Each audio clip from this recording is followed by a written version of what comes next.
नमस्कार बच्चों, आप सभी का स्वागत है यूट्यूब चैनल माई एक्सीलेंस में। तो आज मैं फिर आप सभी के समक्ष उपस्थित हुआ हूँ कक्षा 6 हिंदी पाठ 14 लोकगीत लेकर।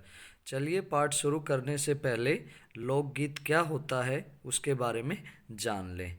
बच्चों, लोकगीत ये सीधे तौर पर जो गांव देहात में रहने वाले लोग होते हैं उनके जीवन, उनकी रोज़मर्रा की जो जीवन है उसके विषय पर, उनके विषयों पर आधारित होते हैं, अर्थात उनसे सीधे रूप में जुड़े होते हैं।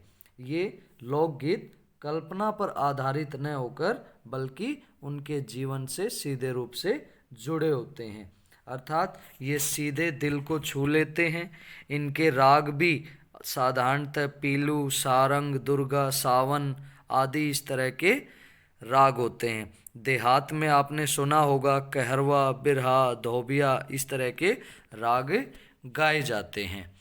तो चलिए आगे पाठ को शुरू कर लेते हैं।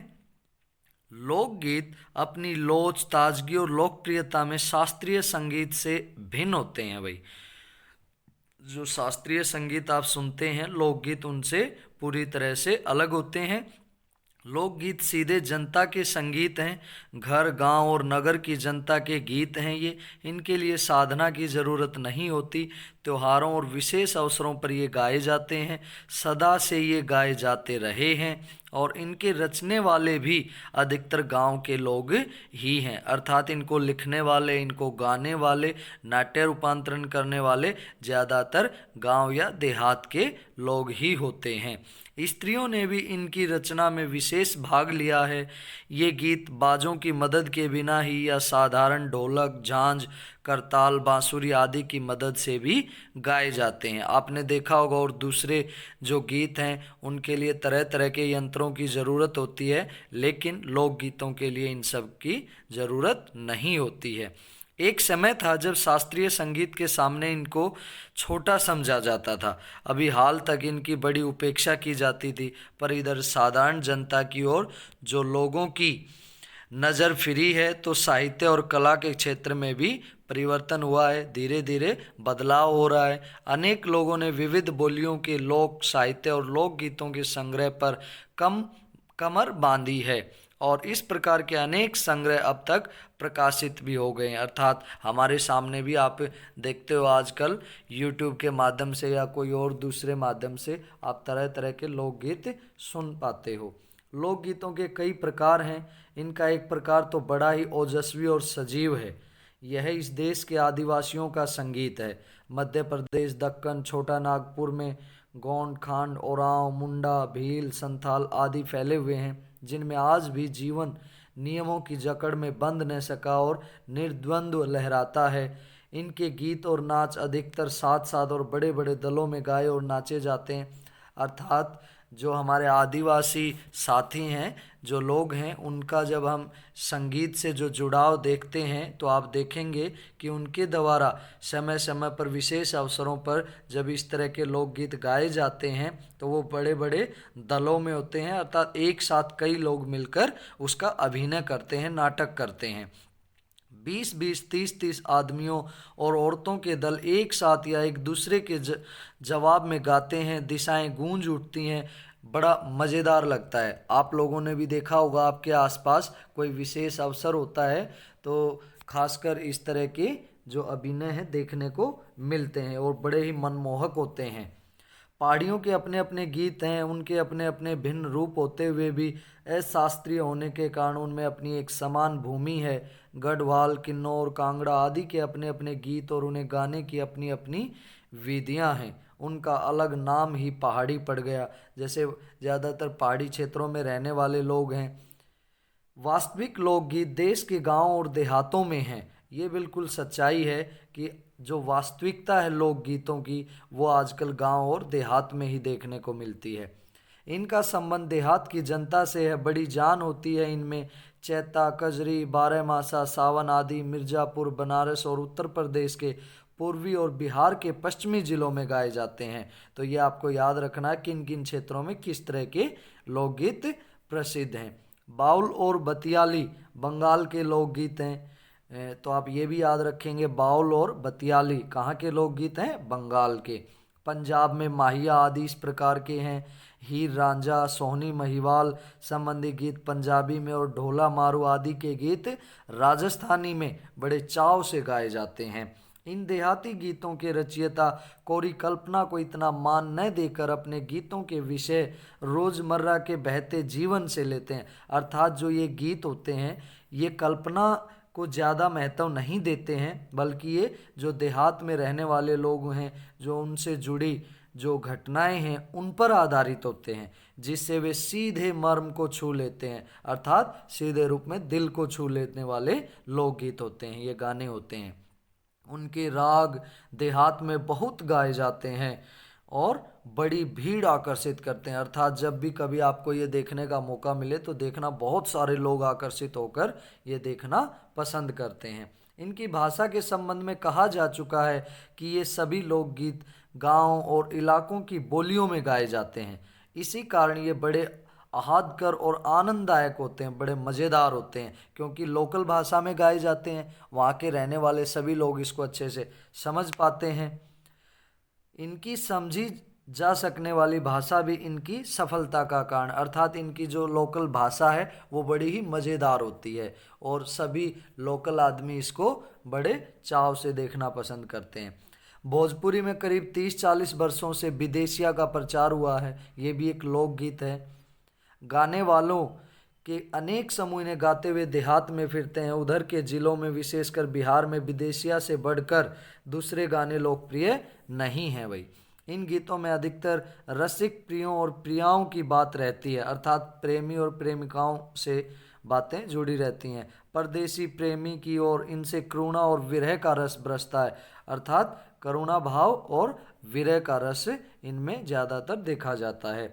जंगल की जातियों आदि के भी दल गीत होते हैं जो अधिकतर बिरहा आदि में गाए जाते हैं। पुरुष एक और स्त्रियां दूसरी ओर एक दूसरे के जवाब के रूप में दल बांध कर गाते हैं और दिशाएं गुंजा देती हैं। अर्थात जब ये लोकगीत गाए जाते हैं तो अलग अलग समूह बन जाते हैं, पुरुषों का एक तरफ और स्त्रियों का एक तरफ, और वो एक दूसरे के सामने, मतलब एक दूसरे को जवाब के रूप में ये गाना गाते हैं। पर इधर कुछ काल से इस प्रकार के दलीय गायन का ह्रास हुआ, लेकिन आजकल आप देख रहे हैं ये बहुत ही कम होता जा रहा है। एक दूसरे प्रकार के बड़े लोकप्रिय गाने आल्हा के हैं। अधिकतर ये बुंदेलखंडी में गाए जाते हैं। जब आप मध्य प्रदेश या उत्तर प्रदेश के क्षेत्रों में जाएंगे तो वहाँ पर ये बुंदेलखंडी में भी गाए जाते हैं। आरंभ तो इसका चंदेल राजाओं के राजकवि जगनिक से माना जाता है, जिसने आल्हा उदल की वीरता का अपने महाकाव्य में बखान किया, पर निश्चय ही उसके छंद को लेकर जन बोली में उसके विषय को दूसरे देहाती कवियों ने भी समय समय पर अपने गीतों में उतारा, और ये गीत हमारे गांव में आज भी बहुत प्रेम से गाए जाते हैं। इन्हें गाने वाले गांव गांव ढोलक लिए गाते फिरते हैं। इसी की सीमा पर उन गीतों का भी स्थान है जिन्हें नट रस्सियों पर खेल करते हुए गाते हैं। अधिकतर ये गद्य पद्यात्मक हैं और इनके अपने बोल हैं, मतलब इनके अपने ही बोल होते हैं और इनका नाट्य रूपांतरण भी किया जाता है। तो आपके ये देखेंगे, आप स्क्रीन पर देख सकते हैं राइट साइड में पडेरी हिंडोले, ये भी एक लोकगीत का उदाहरण दिया हुआ है। इसको भी आप पढ़ेंगे, बड़ा ही मज़ेदार है। और दूसरी वीडियो देखने के लिए भी आप मेरे YouTube चैनल माई एक्सीलेंस को ज़रूर सब्सक्राइब कर लें और ऐसे ही दूसरी वीडियो का भी मज़ा लेते रहें। चलिए आगे बढ़ते हैं। अनंत संख्या अपने देश में स्त्रियों के गीतों की है, तो ये गीत भी लोकगीत ही, पर अधिकतर इन्हें औरतें ही गाती हैं। हम देखते हैं कि ज़्यादातर जो लोकगीत हैं वो महिलाओं के द्वारा ही गाए जाते हैं। इन्हें सृजती भी अधिकतर वही हैं। वैसे मर्द रचने वालों या गाने वालों की भी कमी नहीं है, पर इन गीतों का संबंध विशेष रूप से महिलाओं से है।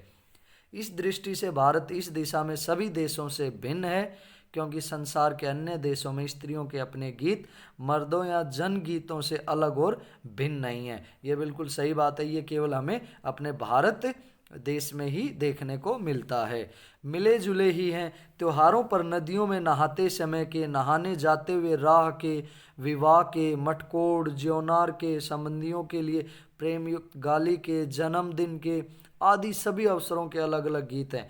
हाँ, आपने देखा होगा आपके आसपास या अपने घरों में भी अलग अलग विशेष रूप से अलग अलग अवसरों पर तरह तरह के लोकगीत गाए जाते हैं। शादी विवाह के लिए अलग होते हैं, जन्मदिन के अवसर के लिए अलग होते हैं, या जैसे कार्तिक मास में महिलाएं नहाती हैं तो उसके लिए अलग होते हैं। तो तरह तरह के ये अलग अलग विषयों से जुड़े हुए, अलग अलग अवसरों से जुड़े हुए गीत होते हैं जो स्त्रियां गाती हैं। इन अवसरों पर कुछ आज से ही नहीं, बड़े प्राचीन काल से वे गाती रही, अर्थात ये आज से नहीं, ये प्राचीन समय से ही चलता आ रहा है। महाकवि कालिदास आदि ने भी अपने ग्रंथों में उनके गीतों का हवाला दिया है।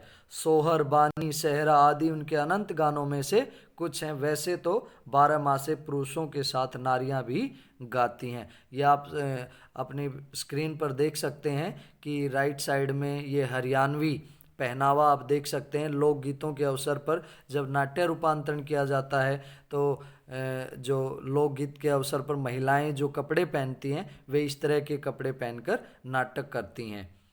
तो ये तरह तरह का पहनावा है, तरह तरह के लोकगीतों के लिए अलग अलग अवसरों पर तरह तरह के कपड़े पहनकर गाए जाते हैं। एक विशेष बात यह है कि नारियों के गाने साधारणतः अकेले नहीं गाए जाते, दल बांधकर गाए जाते हैं। अर्थात ये जो गीत होते हैं ये अकेले में नहीं बल्कि पूरे समूह के रूप में गाए जाते हैं। स्त्रियां ढोलक की मदद से गाती हैं। अधिकतर उनके गाने के साथ नाच का भी पुट होता है, अर्थात साथ साथ नाचती भी हैं। गुजरात का एक प्रकार का दलीय गायन है गरबा। आपने टीवी पर या कोई और दूसरे यंत्र पर भी देखा होगा गरबा करते हुए, कैसे उसको एक विशेष दल के रूप में किया जाता है, जिसे विशेष विधि से घेरे में घूम घूम कर औरतें गाती हैं। साथ ही लकड़ियां भी बजाती जाती हैं जो बाजे का काम करती हैं। इसमें नाच गान साथ चलते हैं। वस्तुतः यह नाच ही है, सभी प्रांतों में यह लोकप्रिय हो चला है। इसी प्रकार होली के अवसर पर ब्रज में रसिया चलता है भाई, जिसे दल के दल लोग गाते हैं। स्त्रियां ज़्यादातर गाती हैं इनको। गांव के गीतों के वास्तव में अनंत प्रकार हैं। जीवन जहां इठला इठला कर लहराता है वही भला आनंद के स्रोतों की कमी हो सकती है क्या? मतलब इतने मज़ेदार होते हैं कि ये आनंद आ जाता है इनको सुनने में, देखने में। तो अभी मैं आप लोगों को 2 हरियाणवी लोकगीत हैं, इनमें से एक गाकर दिखाता हूं। मैं हरियाणवी भाषा का ही प्रयोग करूंगा, तो अभी आप देखेंगे कैसे, मतलब ये आप पिक्चर भी देख सकते हैं साथ में, कैसे उसको, जैसे राजस्थानी में इस तरह का जो गायन होता है तो महिलाएं किस तरह से नाचती हैं और किस तरह से उसको गाया जाता है। तो आइए हरियाणवी लोकगीत को गाते हैं। ये भी अलग अलग ऋतुओं के गीत है, जैसे पहला ऋतु गीत है, फिर नीचे विदाई गीत है, शादी की विदाई के समय पे ये ऋतु का गीत है। कौन सी ऋतु का? देखिए मैं हरियाणवी भाषा का ही प्रयोग करूंगा। आप वीडियो को अंत तक देखिए और मेरे चैनल माई एक्सीलेंस को सब्सक्राइब जरूर कर लीजिएगा। तो देखिए आगे बढ़ते हैं। सावन में सूखे रगे गिरधर बिन भाग्य म्हारे, श्याम घटा घन गहर सियावे, देख लहर पे लहर सियावे, हमें कृष्ण बिन कहर सियावे, आगे फिर सलोणो आती, हमें श्यान बिन वर्था लगाती, गंगा दास लेस न पाती, हम मोह सिंधु में बह गए, कहो दोएं दाग मारे। अर्थात ये क्या है, सावन के महीने का गीत है। महिलाएं गा रही हैं कि सावन में सूखे रह गए गिरधर बिन भाग हमारे। मारे, मारे मतलब हमारे, हरियाणवी में हमारे को महारे भी बोल देते हैं। हरियाणवी बोलेंगे तो क्या बोलेंगे? सावन में सूखे रह गए गिरधर बिन भाग मारे, मतलब सावन के महीने में बारिश नहीं हुई तो गिरधर के बिन, गिरधर मतलब भगवान कृष्ण, जो आपने कृष्ण लीला वगैरह देखी होगी तो वो कैसे बारिश से एक उंगली पर पर्वत को उठा लेते हैं, तो इसलिए उनका नाम गिरधर पड़ा था। तो वो कहते हैं कि सावन में बिना बारिश के मारे तो बाघ ही सूखे रह गए, मतलब हम सूखा पड़ गया एक प्रकार से। श्याम घटा घन गहर सियावे, देख लहर पे लहर सियावे, हमें कृष्ण बिन कहर सियावे। मतलब श्याम घटा मतलब काली घटा, घनघोर गैर सियावे, देख लहर पे लहर सियावे, हमें कृष्ण बिन कहर सियावे, मतलब बिना कृष्ण के हमें तो कहर सा लगता है। आगे फिर सलोनो आती, हमें श्याम बिन बिरथा लगाती, गंगा दास लेस न पाती, हमो सिंधु में बह गई, कहो दोवें दाग मारे। तो ये देखिए आपको सुन के ही कितना मज़ा आ रहा होगा। ये अलग अलग भाषा के, जो इसको समझ सकता है, जो लोकल भाषा में गाए जाते हैं उसमें बड़ा मज़ा आता है। अगर आप में से कोई हरियाणवी सुनने वाला है तो सुनने में मज़ा आएगा। और जैसे कोई भोजपुरी है, मैथिली है या और दूसरी भाषा में गाया जाता है तो उसको सुनने में बड़ा मज़ा आता है भाई। तो आप भी कोशिश कीजिए, आपके आसपास कोई भी जैसे महिलाएं आपके घर पे मम्मी हैं, बहन हैं, दादी हैं, उनसे कोई भी ऐसे लोकगीत सुनने का प्रयास कीजिए, उनसे सुनिए, कितना आनंद आता है। और वो देखिए कैसे लय में उसको गा लेती हैं बिना किसी यंत्र के, तो बड़ा मज़ेदार होता है सुनना। तो आज का हमारा ये पाठ यहीं पर समाप्त करते हैं। तो मेरी वीडियो आपको पसंद आई हो तो लाइक और शेयर करें और मेरे चैनल माई एक्सीलेंस को सब्सक्राइब करें। धन्यवाद।